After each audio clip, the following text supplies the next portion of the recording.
नमस्कार। स्वागत है आपको मेरे चैनल पर। दोस्तों, आज हम लोग झारखंड के बारे में पढ़ाएंगे और झारखंड में आने वाले बहुत सी भर्ती है। उत्पाद विभाग, सिपाही भर्ती, जो आपको 15 जनवरी से ऑनलाइन होने जा रहा है। उसी को ध्यान में रखते हुए मैंने आज से शुरू कर रहा हूँ झारखंड के बारे में, झारखंड जीके के बारे में। और आप लोग इसी को आप देख के जाइएगा, आपका 100% क्वेश्चन आपको परीक्षा में हूबहू आने की संभावना है। अभी बहुत सी वैकेंसी आने वाले हैं, तो दोस्तों आप लोग तैयारी में लग जाए। आज हम लोग पलामू जिला के बारे में पढ़ेंगे। पलामू जिला जो है, पलामू कब बना? पलामू जो है अंग्रेजों का बसाया हुआ जिला है। 1862 में अंग्रेजों ने इसे बसाया था। और सबसे बड़ी बात यह है कि 1892 में पलामू एक नया जिला बन गया। अंग्रेजों के लिए पलामू एक जिला बन गया। और पलामू का जो मुख्यालय था वो था मेदिनीनगर। मेदिनीनगर आप लोगों को मालूम होगा, मेदिनीनगर जहाँ का राजा मेदिनी राय था। और मेदिनी राय के नाम पर ही मेदिनीनगर पड़ा और इसका प्राचीन नाम था डाल्टनगंज। आइए, बहुत ही रोचक इतिहास है। डाल्टनगंज नाम क्यों पड़ा? सर एडवर्ड ट्वीट डाल्टन, इसी के नाम पर पड़ा डाल्टनगंज। अब याद रखिए, डाल्टनगंज जो है पलामू का मुख्यालय है और जिसकी और समूचा प्रशासनिक काम जो होता है डाल्टनगंज में ही होता है।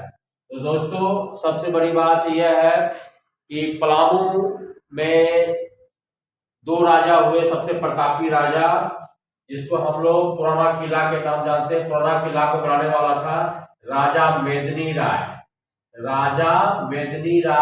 इसका कार्यकाल 1662 से 1674 ईस्वी तक रहा। इन्होंने ही पुराना किला बनवाया था। इनके बाद एक राजा हुआ प्रताप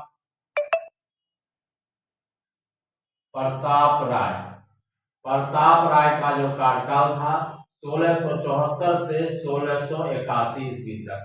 आप लोग को मालूम है, झारखंड में 5 जनजाति निवास करती है: खेरवार, चेरो, उरांव, बिरजिया, बिरहोर। ये सब दुर्लभ जनजाति है जो हमारे पलामू में निवास करती है, सदियों से रहते आ रहा है। और सबसे बड़ी बात है कि पलामू का नाम है, प्राचीन नाम पलून या पालू।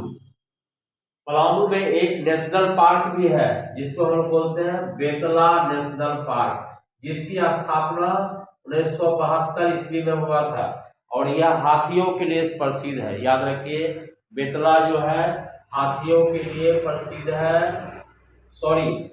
बेतला नेशनल पार्क जो है बाघों के लिए प्रसिद्ध है। और बाघों के लिए भारत में एकमात्र अभयारण्य बेतला में ही बनाया गया था। और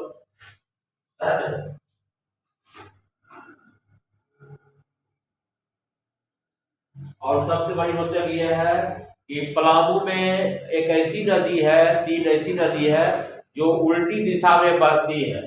उल्टी दिशा का मतलब होता है दक्षिण से उत्तर की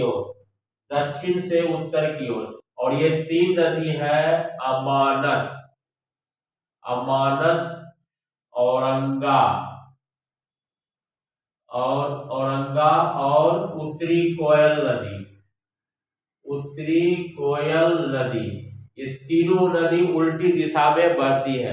पहाड़ी क्षेत्र से निकलने के बाद यह गंगा नदी में प्रवेश करती है, जिसके कारण ऊंचाई होने के कारण यह नदी जा नहीं पाती। इसी की वजह से नदी को उल्टा घूमना पड़ता है। बड़ा ही रोचक चीज है ये पलामू का। 3 नदी जो है हमेशा उल्टी दिशा में बहती है। याद रखिए, इंडिया के बारे में पूछ सकता है कि कौन सी भारत की नदी है या झारखंड की 3 नदी जो उल्टी दिशा में बहती है, तो अमानत, औरंगा और उत्तरी कोयल नदी। दोस्तों, हम लोग आज इसी के बारे में हम लोग जानकारी है और जानकारी हम लोग लेंगे और भी पलामू के बारे में। पलामू में 283 पंचायत है, 1918 गांव है, 20 ब्लॉक है और 3 अनुमंडल है। पलामू का जो क्षेत्रफल है 5043.8 स्क्वायर वर्ग किलोमीटर में यह जिला फैला हुआ है। पलामू से अलग होकर एक गढ़वा जिला बना। गढ़वा जिला बना 1991 में 1 अप्रैल के दिन। याद रखिए, पलामू पहले गढ़वा जो था पहले पलामू के अंदर ही था, लेकिन गढ़वा पलामू से कट कर बना है 1 अप्रैल 1991 को। गढ़वा एक नया जिला बन गया। और इसके अलावा पलामू में एक बहुत बड़ा फेमस मेला लगता है, जिसको मेला का नाम बोलते हैं टीला मेला। टीला मेला। और यह मेला पलामू और लातेहार के बीच कोयल नदी के बगल में उत्तरी कोयल भी बोल सकते हैं इसको, ये मेला लगता है। किला मेला का शुरुआत राजा बेदरी राय ने किया था। उसके बाद इसका जो वंशज है प्रताप राय शुरू किया, जो आज तक यह मेला लगता है। किला मेला बहुत ही फेमस मेला है। इस मेले में बहुत सी चीजें मिलती है। आप लोग को मालूम होगा, यह मेला जो होता है छठ पर्व के पारण के दिन, यानी छठ खत्म होता है उसी दिन यह मेला लगता है। और मेला यह मंगलवार से शुरुआत होता है, मंगलवार से, और 2 दिन चलता है। यह मेला 2 दिन चलता है। ऐसे हर मंगल को मेला लगता है, लेकिन छठ के समय यह मेला देखते ही बनता है। देश विदेश से लोग इस मेले का आकर्षण का केंद्र बना होता है। तो दोस्तों, हम लोग पलामू के बारे में अब जान गए हैं। पलामू बहुत ही रोचक चीज है, बहुत अच्छा जिला है। और पलामू के बारे में समूचा बता चुका हूं मैं अब। और पलामू का जो इतिहास है, आपको जो भी एग्जाम में पूछा जाएगा पलामू के इतना ही पूछा जाएगा। एक चीज और भी है, मलय झील, मलय डैम कहाँ है पूछ सकता है। तो मलय डैम जो है पलामू में स्थित है। और यह किस लिए प्रसिद्ध है, तो नौकायन के लिए। नौकायन यानी कि नाव के बोटिंग वगैरह चलाते हैं। तो याद रखिए, मलय डैम कहाँ है, पलामू में नौकायन के प्रसिद्ध है।